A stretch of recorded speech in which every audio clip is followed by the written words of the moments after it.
10분 이상 고민하지 말라. 실패하면 제로점으로 내려가라. 미래를 미리 계산하지 마라. 결국 나는 절망감, 고독감, 외로움, 열등감, 상황 도피, 삶의 기준 상실, 그 모든 것들이 복합적으로 작용하여 자살을 생각하였고, 그것이 거듭 실패하자 이 족같은 세상에서 이왕 살아야 한다면 내 팔목에서 쏟아진 피보다 더 진하게 살아보자고 결심한다. 그리고 은연중에 피보다 진하게 살 자가 내 좌우명 비슷하게 자리 잡았다. 투자 대가들의 재테크 투자 노하우는 정말 심플하고 간단합니다. 우린 그걸 망각하고 실천하지 못해서 그들처럼 되지 못한 것뿐입니다. 이제 때가 되었습니다. 오늘도 그들의 노하우를 다시 한번 상기하시고 부자가 되기 위한 정도로 안내해드리겠습니다. 한두 번 듣고 잘 실천했다면 이미 부자가 되어 있겠죠. 그러니 시간 나실 때 여러 번 듣고 체화하셔서 꼭 부자 되시기 바랍니다. 그리고 책을 매수하셔서 더 깊게 읽어보시고 자기 것으로 만드시면 더 큰 부를 얻으실 겁니다. 여러분의 미래를 응원하며 바로 출발하겠습니다. 지은이 소개. 워낙 유명하신 분이고 1편에서 소개하였으나 혹시 모르시는 분을 위해 영상 말미에 소개하였습니다. 본문. 10분 이상 고민하지 말라.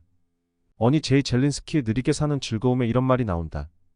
우리가 하는 걱정거리의 40%는 절대 일어나지 않을 사건들에 대한 것이고 30%는 이미 일어난 사건들, 22%는 사소한 사건들, 4%는 우리가 바꿀 수 없는 사건들에 대한 것들이다. 나머지 4%만이 우리가 대처할 수 있는 진짜 사건이다. 즉 96%의 걱정거리가 쓸데없는 것이다. 나는 고민거리를 오직 두 가지로 나눈다. 내가 걱정해 해결할 수 있는 고민과 해결할 수 없는 고민이다. 내일 비가 오면 어떻게 하나? 우산을 준비하면 된다. 비를 멈추는 일은 당신 능력의 한계를 벗어난다. 그것은 신의 영역이다. 신의 영역에 속하는 문제는 신에게 맡겨라. 그리고 오직 당신이 걱정해 풀 수 있는 문제들만 고민하고 해결책을 찾아라. 나는 낙관론자도 아니고 비관론자도 아니다. 그저 고민의 핵심을 정확히 스스로 파악해 문제를 해결하는 데만 노력하는 쪽이다. 당신에게 어떤 고민이 있다고 치자. 머리를 싸매고 며칠 누워있으면서 걱정을 하면 문제가 해결되는가? 조용한 바닷가로 가서 며칠을 쉬면 방법이 생각나는가? 전혀 그렇지 않다. 어떤 문제에 대해 우리가 생각할 수 있는 시간은 10분도 안 된다. 무슨 걱정거리가 있건 그것을 종이에 적어보라. 틀림없이 서너 줄에 지나지 않는다. 그 몇 줄 안 되는 문제에 대해 10분 안에 해답이 나오지 않으면 그것은 당신으로서는 해결할 수 있는 고민이 아니다. 그런데도 당신은 그 10분을 질질 고무줄처럼 늘려가면서 하루를 허비하고 한 달을 죽이며 1년을 망쳐버린다. 머리가 복잡하다고 하면서 말이다. 하지만 사실은 해결 방안도 알고 있으면서 행동에 옮기는 것을 두려워하는 경우가 대부분이다. 실직을 당한 친구가 있었다. 살아갈 길이 막막하다고 몇 개월을 고민하고 술에 취해 있는 모습을 보았다. 고민의 핵심은 간단하다. 취직이 안 된다는 것이다. 왜 안 될까? 경기가 어려워서? 천만의 말씀이다. 핑계를 외부에서 찾지 말라. 채용될 만한 사람이 아니기 때문이다. 그렇다면 해결책이 나온다. 채용될 만한 사람으로 탈바꿈해야 한다. 앤드류 매튜스는 마음 가는 대로 해라에서 이렇게 말한다. 새벽에 일어나서 운동도 하고 공부를 하고 사람들을 사귀면서 최대한으로 노력하고 있는데도 인생에서 좋은 일은 전혀 일어나지 않는다고 말하는 사람을 나는 여태껏 본 적이 없다. 나는 올빼미 체질이어서 늦게 자기에 새벽에 일어나지는 않지만 그의 말을 믿는다. 고민이 많다고 해서 한숨 쉬지 마라. 고민은 당신의 영혼을 갉아먹는다. 문제의 핵심을 정확히 파악하고 해결책을 찾아 그대로 실행하라. 해결책이 보이지 않으면 무시하라. 고민 하나 안 하나 결과는 똑같지 않은가? 그러므로 고민은 10분만 하라. 고민과 문제를 혼동하지 마라. 고민은 마음속으로 괴로워하고 애를 태운다는 뜻이고 문제는 해답 혹은 해결이 요구되는 상황을 의미한다. 고민이 어떤 문제에서 비롯된 것이라면 고민은 중지하고 문제를 해결하려는 쪽으로 방향을 바꾸어야 한다. 실패하면 제로점으로 내려가라. 왜 큰 부자들은 대부분 하나같이 가난하였던 과거를 갖고 있을까? 어째서 중산층 이상의 가정에서 태어나 부자가 된 사람들보다는 하류층에서 태어나 큰 부자가 된 사람들의 수가 압도적으로 더 많은 것일까? 여러 가지 이유가 있겠지만 중요한 사실은 가난을 일찍 경험한 사람들은 가난하였던 생활 수준이 출발점이었기에 그곳으로 언제라도 되돌아가는 것을 부끄럽지 않게 생각한다는 것이다. 그들은 일이 잘못되어 갖고 있던 것을 모두 다 날리는 실패를 당하게 되어도 제로점으로 되돌아가 재출발을 할 줄 안다. 수없이 많은 부자들이 사업이나 투자에서 실패하거나 홍수나 화재 등으로 전 재산을 날렸다가도 재기에 성공하는 이유가 바로 거기에 있다. 그러나 중산층 이상의 가정에서 자라난 사람들은 대부분 그런 어려움이 닥칠 때 제로점으로 가려고 하지 않는다. 제로점에서 출발하였던 경험이 없는 그들에게 있어서 제로점으로 가는 것은 되돌아가는 것이 아니라 개척하여야 하는 미지의 불안한 공포로 비치기 때문이다. 그리고 바로 그 이유 때문에 그들은 실패에서 헤어나지 못하며 실패 자체를 너무 두려워하다 보니 되는 일도 별로 없게 된다. 나는 중학교 3학년 말 이전까지는 넉넉한 환경에서 살았으나 그 이후에는 허름한 집의 2층 단칸방에서 가족 7명이 살았다. 고교 시절에 아버지가 돌아가시고 난 뒤에는 가만히가 문 가리개 역할을 하는 재래식 변소를 주인집 식구들과 같이 사용하는 그런 곳에서 월세로 온 가족이 살았다. 그 변소는 여름에는 파리구더기들이 득실대는 모습이 적나라하였고 노크라는 것 대신에 인기척을 내야 했던 그런 곳이었다. 집주인은 시장에서 순대를 파는 부부였는데 가게를 갖고 있던 것도 아니고 그저 순대를 작은 손수레에 끌고 다니며 파는 수준이었다. 그 주인이 사는 집이라는 것도 높이 1m 수준의 낮은 판잣집이었으며 매일 순대 삶는 냄새가 진동하였다. 높이가 그렇게 낮은 이유는 높이 1m 미만은 건물로 보지 않기 때문에 철거를 당하지 않는다는 것이었다. 나는 그런 곳에서 벌레처럼 살았다. 그 다음에 서울역 앞, 양동의 쪽방 등 몇몇 곳을 더 거치게 되지만 가정집 차고에서도 살았었다. 나는 몇 년을 그런 곳들에서 혼자 살았고 주거 환경을 좀 더 나은 곳으로 바꾸려는 시도는 한 번도 하지 않았다. 차고 한 칸에 불과한 좁은 공간이었지만 예전보다는 훨씬 더 나아진 환경이었기 때문이다. 그저 보유 자금을 불리는 데만 관심을 두었다. 그러다가 28세에 집을 샀지만 1년 후 다시 빈털터리가 되었고 빚은 당시 서울 아파트 한 채 값인 약 3천만 원 가까이 있었다. 나는 제로점으로 되돌아갔다. 당시 나는 주로 번역일에서 수입을 얻었으며 번역 사무실 한 귀퉁이에서 먹고 잤다. 부자로 살고 있는 지금도 내가 만에 하나 무슨 잘못 때문에 재산을 다 날리게 되어 빈털터리가 된다면 솔직히 그럴 리는 없다. 나는 비 올 때를 대비하여 우산을 서너 개는 반드시 준비하기 때문이긴 하지만 나는 즉시 가족을 이끌고 제로점으로 내려갈 것이다. 그곳은 판잣집일 수도 있고 남의 집 차고일 수도 있으며 쓰러져가는 무허가 비닐하우스일 수도 있다. 나의 아내는 내가 빈털터리가 되어 망해버렸는데도 넥타이를 계속 걸치고 양복을 입고 다니면서 다단계 판매나 보험 영업 같은 것을 하며 품위를 유지하려고 하는 사람은 아니라는 것을 안다. 아내는 내가 즉시 작업복을 입고 시장에서 노점이라도 할 사람이라는 것을 철저하게 믿는다. 실제로도 그렇다. 나는 언제라도 제로점으로 되돌아갈 수 있다. 결혼하기 전 아내에게 이런 말을 했었다. 나는 틀림없이 부자로 산다. 돈의 생리와 부자가 되는 비결을 알기 때문이다. 그 당시 나에겐 아파트 한 채 값인 3천만 원 정도의 빚이 있었기에 아내는 그 말을 믿지 않았다고 했다. 아내는 순전히 내가 음악을 좋아하는 시티보이라는 이유 때문에 나와 결혼하였다. 둘째 딸이 태어났을 때 이미 나는 자가용 기사를 거느리고 있었고 아내에게 이런 이야기를 하였다. 나는 틀림없이 앞으로 더더욱 부자로 산다. 나는 딸들에게도 그 비결을 알려주고 싶다. 그 비결 중 하나는 낮은 곳에서 살 줄 알아야 한다는 것이다. 그러므로 애들이 중학교 수준이 되면 아빠가 갑자기 망했다고 말하고 거짓으로 재산을 몽땅 압류당하는 것으로 연극을 꾸미자. 그리고 판잣집으로 이사가서 단칸방 생활을 하자. 너는 파출부를 하는 것으로 하고 나는 뭐 길거리에서 노점상을 하는 것으로 하면 어떨까 모르겠다. 우리 둘은 허름한 옷을 입고 매일 아침 판잣집에서 나와 숨겨놓은 진짜 집에 가서 낮에 있다가 저녁에는 다시 애들이 있는 판잣집으로 돌아가자. 물론 애들에게는 돈이 전혀 없는 듯 처신하고 등록금은 일부러 늦게 주자. 맛있는 것이 먹고 싶으면 우리끼리 몰래 밖에서 외식하고 들어가고 딸들에게는 수제비나 먹이자. 봉투 붙이는 일 같은 것도 가져와 딸들에게 시키자. 이러한 계획은 아내의 반대로 인하여 실제로 실현되지는 못하였고 아내는 내가 농담하는 줄로 알았다고 한다. 그 대신 딸들에게 이 세상에서 대가를 얻는 방법에 대하여 가르쳐왔다. 그럼에도 불구하고 낮은 곳에서의 삶을 체험하여야 나중에 경제적 문제에 부딪혔을 때 지혜롭게 헤쳐나갈 수 있음을 나는 지금도 믿는다. 중산층이나 상류층에서 태어나 비교적 안정된 환경에서 자라난 사람들은 실직이나 투자 실패 등으로 인한 경제적 곤란을 겪게 되면 대부분 빚을 내려고 한다. 그러면서 그들이 살았던 생활 수준보다 현저하게 낮은 곳으로는 내려가려고 하지 않는다. 바로 그것이 문제다. 예를 들어 2억 원대 30평형 자기 아파트에서 살던 사람이 주식 투자나 사업에 실패하여 빚이 1억 생기게 되면 그 집을 팔아 빚을 갚고 난 1억 원을 갖고 전세를 구하되 가능하면 비슷한 규모의 집을 구하려고 하며 이때 전세금이 모자라면 또다시 빚을 얻는다. 심지어 어떤 사람은 집은 그대로 놔두고 빚을 안고 살아간다. 그러니 빚에서 헤어나지 못하며 버는 족족 이자의 원금을 갚아나가니 사는 재미도 느끼지 못한다. 왜 그들은 생활 수준을 저 낮은 곳으로 던져버리는 생각은 하지 않는 것일까? 내 주변에 9천만 원의 전세를 살면서 빚은 1억 원을 지고 있는 30대 중반의 사람이 있었다. 그는 연봉 2천만 원대의 봉급생활자였다. 이런 경우 사람들은 진퇴양난으로 생각하지만 나는 그렇게 생각하지 않는다. 내가 권유한 방법은 있는 것을 다 처분하여 빚부터 갚고 달동네 월세방 하나로 옮기라는 것이었다.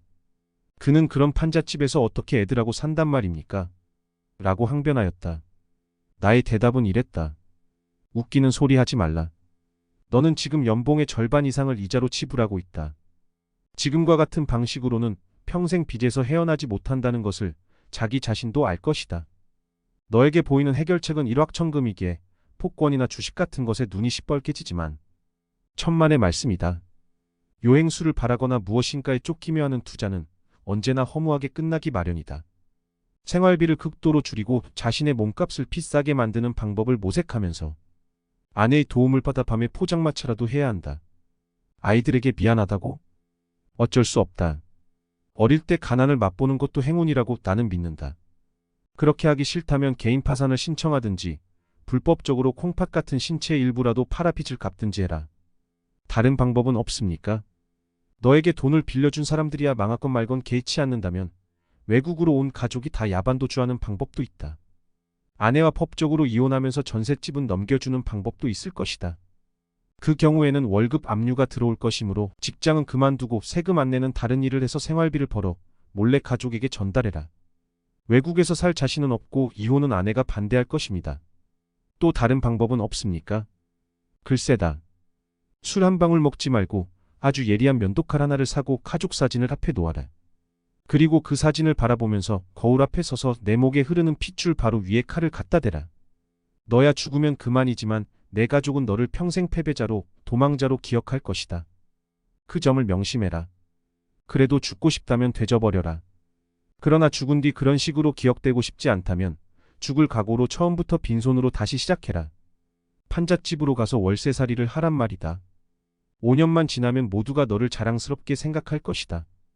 왜 재산을 갖고 이민을 간 사람들보다는 빈털터리로 이민을 간 사람들이 그 낯선 땅에서 성공하는 경우가 더 많은가? 밑바닥에서 아무것도 없이 닥치는 대로 아무 일이나 하면서 그곳 사람들의 눈으로 보기에는 아주 낮은 생활 수준으로 살아가며 돈을 모았기 때문이다. 제로점에서 살게 되면 모든 것이 플러스의 희망으로 쌓여만 간다. 돈이 쌓이고 희망이 쌓여간다.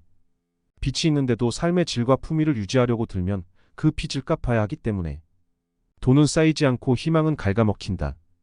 마이너스의 희망뿐이다. 그것이 절망이다. 코로나 사태가 1년 넘게 계속되었을 때 나 자신은 피해를 본 것이 없기에 동창회의 생활이 어려운 동기들이 있으면 내가 좀 도와주겠다고 하였다. 얼마 후 수십 명의 명단과 계좌번호를 받았으며 1인당 100만 원씩을 보내주었다. 그런데 후에 알고 보니 생활이 어려운 게 아니고 제주도로 놀러가거나 골프 모임에 참석하는 등의 비용이 없어서 즉 용돈이 궁하여 신청한 놈들이 절반 이상이었다. 썩을 놈들 같으니라고. 이른바 헬리콥터 머니로 생각하였던 것일까? 미래를 미리 계산하지 마라. 19세기 말 프랑스의 사회학자 에밀 뒤르켐은 자살론에서 자살을 세 가지 유형으로 구분하였다. 자신이 속한 사회 집단에 통합되지 못했기 때문에 소외감이나 우울증으로 하게 되는 자살, 이기적 자살. 자신이 속한 집단에 지나치게 융합 결속되어 집단을 위해 희생적으로 하는 자살, 이타적 자살. 개인이 사회에 대한 적응이 갑자기 차단화되면서 삶의 기준을 상실할 때 발생하는 자살, 아노미 자살이 바로 그것이다. 그러나 대부분의 자살은 아마도 이기적 자살과 아노미 자살이 혼합된 것인 듯 싶다. 자살에 대한 이야기를 서두로 꺼낸 것은 내가 20대 초에 그런 경험을 3번 겪었기 때문이다. 약을 먹기도 했지만 며칠 후 깨어난 적도 있고 손목에 면도칼을 깊게 긋기도 했는데 깨어보니 병원 응급실이었고 그 덕에 정부에서 운영하는 정신병원에 강제로 보내지기도 했다. 혹시라도 세이노 행세를 하며 사기치는 놈이 있을지도 모르겠다. 나에게는 왼쪽 팔목에 길이 6cm, 4cm짜리 칼자국 2개가 나란히 있다. 면도칼로 그었더니 피가 졸졸 흘러 다시 팍 그었기에 칼자국이 2개가 되었다. 그걸 확인하면 된다. 우울증에 걸렸던 것 아니냐고? 그랬던 것 같다. 내가 극단적으로 우울해진 사건은 군 제대 후 압구정동에서 일어났다. 우연히 그곳을 부잣집 여자친구와 지나가다가 그녀에게 물어보았다. 너는 결혼 후 어떤 곳에서 살고 싶으냐고 말이다.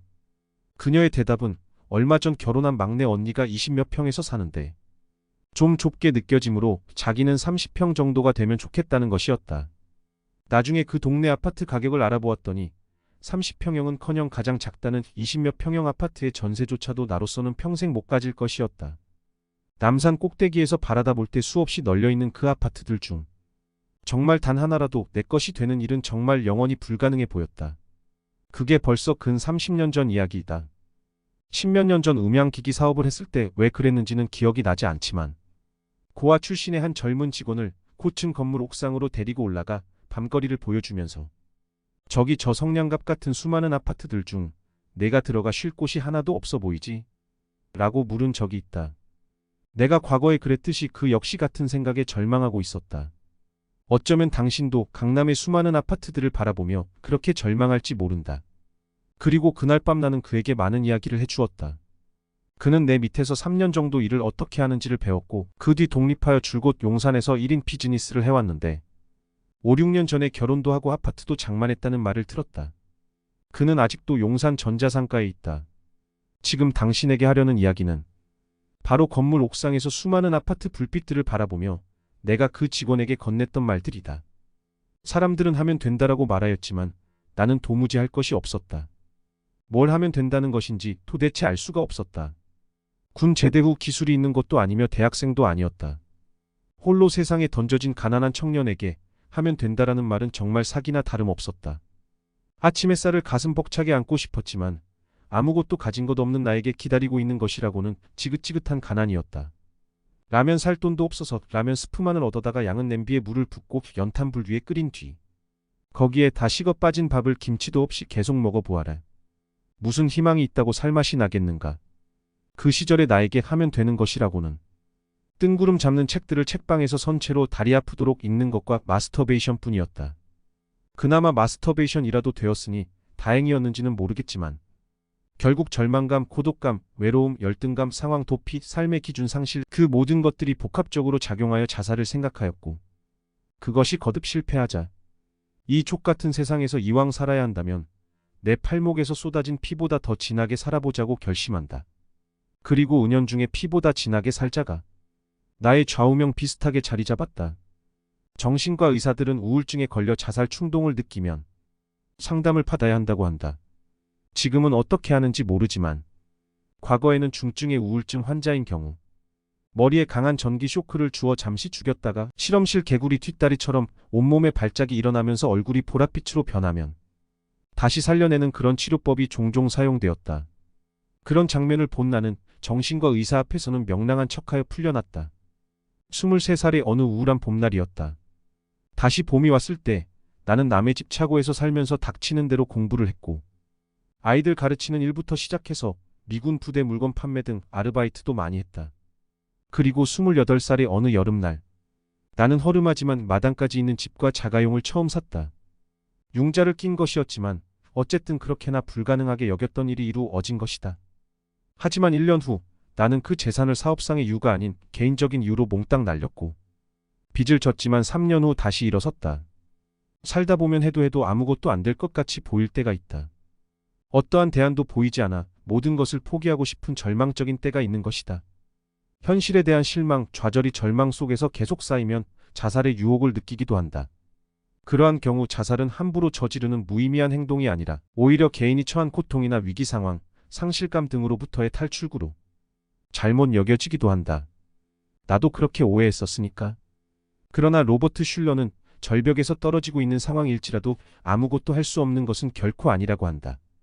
떨어지고 있으므로 하늘을 향해 날아볼 수는 있지 않느냐는 것이다.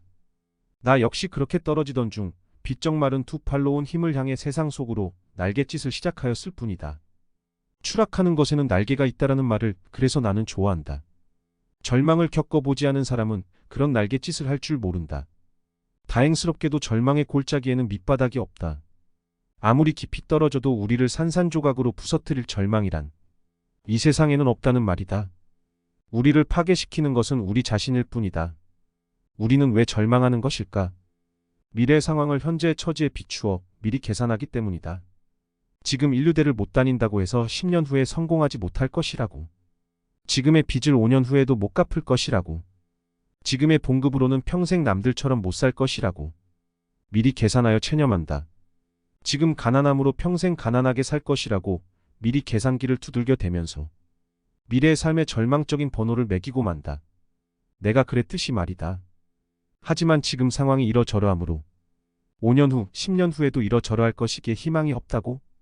너무 계산이 빠른 것 아닌가? 점쟁이도 자기 미래는 모르는데 어떻게 감히 신의 영역인 미래를 스스로 투시하고 미리 계산할 수 있다는 말인가? 부자가 되려면 미래 방정식에 지금의 처지를 대입하면 절대 안 된다. 결코 그런 짓을 하지 말라. 트레인스포팅 게임처럼 우리에게 달려오는 삶의 번호는 아무도 모르기 때문이다.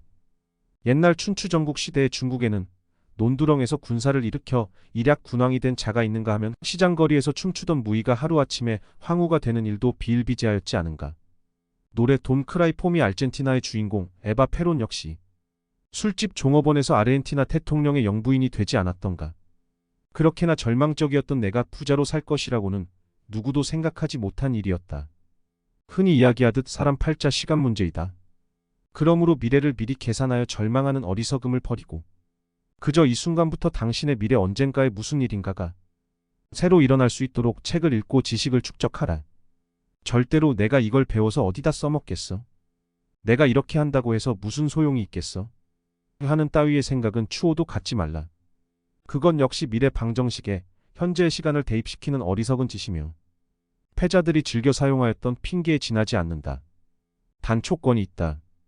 뭘 배우든지 간에 뭘 하든지 간에 미친 듯이 피를 토하는 마음으로 제대로 하여라. 그렇게 할 때야 비로소 미래는 그 암흑의 빗장을 서서히 열어주기 시작할 것이며 조만간 그 빗장 너머에서 비치는 강렬한 태양빛 아래에서 당신은 감격의 눈물을 흘리게 될 것이다. 이미 그렇게 몇 년째 살아왔음에도 변화가 없다면 당신은 그저 삶의 번호를 잘못 찍는 바람에 길을 잘못 들었을 뿐이다. 그 잘못된 길에서 절망하지 말고 빨리 깜빡이를 켜고 길을 바꾸어라. 내 말을 믿어라. 거기서 새 삶이 무섭도록 빠르게 달려온다. 정말로 그렇게 되느냐고? 수많은 사례가 있지만 하나만 이야기하자. 신문의 칼럼을 기고할 당시 절망감이 가득 찬 독자로부터 메일을 계속해서 받았다. 이른바 괜찮다는 대학의 인문학과를 나왔지만 이혼하여 혼자가 된 상태에서 뚜렷한 기술이나 직업도 없는 30대 초의 독자였다. 그저 막연한 생각으로 약대나 한의대에 다시 가려고 하였지만 실패하였고 중고생을 부업 삼아 가르치며 모은 얼마 안 되는 돈마저 주식 투자로 다 날렸지만 몰락한 집안을 이끌어가야 하는 처지였다. 답변 메일에서 나는 생각의 전환을 강조하면서 부업 삼아 하던 과외일에 미칠 것을 권유하며 프로가 되는 법을 구체적으로 상세하게 알려주었고 그 독자는 내 지시대로 하겠다고 하였다. 그럼에도 불구하고 그는 즉각 내 말대로 하지 않고 계속 머뭇거리면서 내게 이런저런 질문을 던졌다. 하지만 그의 질문들은 정확히 표현하면 궁금한 점들이 아니라 안달이었고 내가 이렇게 한다고 해서 과연 세이노 말처럼 될까 하는 끊임없는 의심이었다. 왜 사람들은 내가 이미 실제로 경험한 것을 말해주는데도 믿지를 못할까? 정말 이러한 의심은 미래를 미리 계산하여 보아야 직성이 풀리는 가난한 자들의 공통적 특성이다.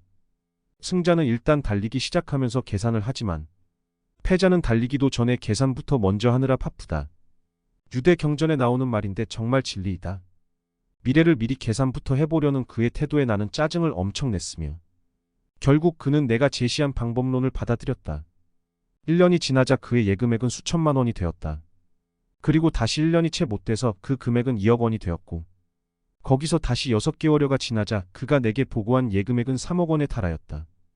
물론 내가 아주 약간의 재테크 조언을 해주기도 했지만 그는 더 이상 내 조언들을 의심하지 않았다. 좀 더 자세히 알고 싶다고? 그 독자의 프라이버시와 세무서 때문에 안 된다. 내가 꾸며낸 이야기 아니냐고? 야, 이 닭대가리야. 내 주변에 그런 사람이 한두 명인 줄 아느냐? 쯧쯧. 위의 글과 관련하여 내 생각이 요즘도 문재인 정부 시절을 의미한다. 마찬가지인지를 묻는 독자들이 있었다. 나 같은 베이비붐 시대에는 산업화 시대를 거치면서 자산 형성이 비교적 손쉬웠으나 지금은 아파트 가격이 엄청나게 뛰어오르는 절망의 시기인데 여전히 미래를 미리 계산하지 말라는 말이 맞냐는 것이었다. 내 대답은 동일하다. 지금 시기에도 미래를 미리 계산하지 말아라. 끝없이 올라갈 것만 같았던 부동산 가격도 이미 2022년 중반부터 하락 일변도로 바뀌었지 않은가. 가까운 10여 년 전하고 비교하여 보자. 2006년부터 2008년까지 부동산 가격은 최고 상승을 이어갔다. 2006년 12월 4일 한겨레 신문은 11월 집값 광풍이 불면서 집값 상승률이 16년 만에 최고로 올랐다고 보도했다. 하지만 2009년 말부터는 아파트값 하락세가 본격화된다는 뉴스가 나오기 시작하였고 2010년도부터는 집값이 하락하는 가운데 전세만 강세로 이어지는 현상이 지속된다. 즉 2010년부터는 집값이 안정적이었고 실업률도 낮았는데 그때는 희망이 넘쳐났을까? 한겨레 21에서 2010년 4월에 발표하였던 탐사기획 영구빈곤 보고서를 보자. 그 보고서의 서두는 이렇게 시작된다. 지금은 가난해도 열심히 일하고 자식 교육을 잘 시켜. 나중에는 혹은 내 자식들은 잘 살 수 있도록 하겠다는 희망의 절대 빈곤은 사라졌다. 그 자리에 나중에도 혹은 내 자식들도 남들처럼 잘 살기는 어려울 것 같다는 절망의 상대 빈곤이 자리 잡고 있다. 세상에 대해 분노를 느끼는가? 노인성인 자녀 가구의 23.1%가 그렇다고 답했다. 노력해도 가난에서 벗어날 수 없다고 생각하는가? 노인성인 자녀 가구의 58.5%가 그렇다고 답했다. 같은 응답을 한 노인 가구는 48.8%였다. 부자에 대한 부정적 인식과 세상에 대한 분노를 묻는 질문에서도 노인성인 자녀 가구는 노인 가구보다 강렬하게 응답했다. 노인성인 자녀 가구의 38.5%는 부자들이 불법 편법으로 돈을 번 것으로 생각하고 있었다. 이러한 내용이 과연 지금하고 크게 다른 게 있을까? 시대와 상관없이 절망의 골짜기는 언제나 깊이 파여 있었고 그 골짜기 위에 하늘은 언제나 회색빛이었다. 건강을 잃으면 모든 것을 잃는다고? 나는 부자가 되고 싶어하는 사람들에게 일과 관련된 공부를 할 때는 피를 토하는 자세로 하라고 한다. 특히 30대 중반 이전에는 빠르면 빠를수록 좋다. 적어도 2에서 3년 동안은 길면 길수록 좋다. 그렇게 살아야 한다고 말한다. 길거리에서 허비하는 시간이 없어야 하므로 최대한 일터나 학교에 가깝게 살면서 시간을 아끼고 밥을 많이 먹으면 졸려서 책을 제대로 읽지 못하므로 밥을 굶거나 조금만 먹으라고 하고 시간을 철저하게 아끼려면 라면 하나를 끓여 먹는 시간도 아껴야 하므로 그냥 생으로 씹어 먹으라고까지 말한다. 내가 그렇게 말을 하면 사람들이 꼭 하는 말이 있다. 그러다가 건강을 해치면 모든 것을 잃는다고 말이다. 자기도 그렇게 해보았는데 위장병만 생기는 바람에 아직도 고생한다는 말도 하고 책상에 오래 앉아있다 보니 요통만 생겼다고 하기도 하며 돈을 잃으면 조금 잃은 것이요 명예를 잃으면 많이 잃은 것이다. 그러나 건강을 잃으면 전부를 잃은 것이다라고 강조하면서 역시 건강이 최고라고 말한다. 정말? 그렇다면 건강 걱정하면서 그렇게 계속 튼튼하게 살아라. 81년부터 90년까지 10년간 언론에 게재된 자살 기사 총 411건을 분석한 논문에 따르면 자살 동기는 경제적 가난이 86건, 21%로 가장 많았고 다음으로 정서적 갈등 79건 19%, 다음으로 정서적 갈등 79건 19%, 부부 갈등 66건 16%, 학업 문제 24건 6% 등의 순이었다. 또 자살의 심리적 원인은 절망 및 고독감 117건 29%, 열등감 52건 13%, 갈등 상황 도피 47건 11%의 순으로 조사됐다. 연령층별 자살률은 20대가 가장 높고 다음으로 30대, 10대의 순으로 나타났으며 남자가 여자보다 2배가량 많았다. 그로부터 10여 년이 지난 뒤 통계청이 내놓은 99년 한국인의 사망 원인 분석에서도 자살자는 10에서 30대에 집중되는 현상을 보였고 그들 세대에서 자살은 교통사고 다음에 최대 사망 원인으로 나타났다. 즉 자살자들은 젊고 싱싱하고 건강한 10에서 30대 중에서 가장 많이 나오며 건강 상실이 동기가 되어 자살하는 사람은 많지 않음을 알 수 있다. 이거 좀 이상하지 않은가? 흔히 사람들은 건강을 잃으면 모든 것을 잃는다고 하고 모든 것을 잃었다면 당연히 절망하여 자살할 것 같은데 그런 이유로 인해 자살하는 사람들보다는 건강하고 탱탱한 몸을 갖고 있음에도 살고 싶어 하지 않는 사람들이 대다수라는 사실 말이다. 건강하면 모든 것을 다 가지고 있는 것이나 다름없는데도 왜들 그렇게 죽으려고 하는 것일까? 몸이 건강하다고 해서 모든 것을 다 갖게 돼요. 고민 끝, 절망 끝, 행복 시작이 되는 것은 아니기 때문 아닌가? 세계보건기구는 건강을 신체적으로 병이 없는 상태이면서 정신적, 사회적으로도 안녕인 상태라고 정의한다. 몸 건강한 노숙자는 정신적, 사회적으로 안녕한 상태는 아니므로 건강한 사람이라고 할 수 없다. 그저 몸 하나 튼튼하다고 건강한 것은 아니라는 말이다. 정신적, 사회적으로 안녕한 상태가 아니면 육체적 건강은 위협을 받는다. 핀란드의 투르크시 직업병 전문 연구소가 조사한 바에 의하면 경기가 침체 국면에 있을 경우 근로자들은 더 많은 질병을 앓게 되는데 고용 불안과 일터에서의 분위기 변화 등으로 불안감이 생기기 때문이라고 하며 실제로 실직하게 되면 사망률마저 높아진다고 한다. 이에 덧붙여 핀란드 헬싱키 대학의 연구팀은 250만 명을 대상으로 조사한 결과 실업률이 낮을 때 실직하면 사망하기 쉬우나 실업률이 높을 때는 그럴 가능성이 작아진다는 것도 발견하였다. 연구팀은 실업률이 낮을 때 실직한 사람은 본래부터 건강에 나쁜 생활 습관과 성격 등을 가지고 있었을 가능성이 높기에 사망률이 높은 것이며 실업률이 높을 때는 심신이 건강한 사람들도 실직할 가능성이 높아지고 주변에 실직자가 많다 보니 실직으로 인한 스트레스도 줄어들어 사망률이 낮다고 덧붙였다. 한편 의학자들은 자신의 능력을 넘어서는 과중한 업무를 하게 되면 정신적, 육체적 스트레스가 지속적으로 누적되면서 신경이나 관절 등 신체 조직이 긴장하여 면역력이 떨어지고 뇌출혈, 심혈관계 질환, 뇌경색, 심근경색 등을 일으키게 된다고 한다. 이런 연구 결과들을 종합하여 보면 결국 능력을 키워야 스트레스도 줄일 수 있고 건강도 유지 가능하다는 사실을 알 수 있다. 능력을 키우려면 내가 권유하는 파대로 공부를 할 수밖에 없다. 하지만 밤늦게까지 공부를 하고 낮에 일을 하게 될 때 느끼게 되는 피곤함이나 체력의 한계는 어떻게 극복하여야 할까? 나는 하루에 열 몇 시간씩 육체를 혹사시키라는 것이 아니다. 육체에는 한계가 분명 있다. 때문에 적절한 휴식이 필요하다. 우리 몸은 기계가 아니니까 말이다.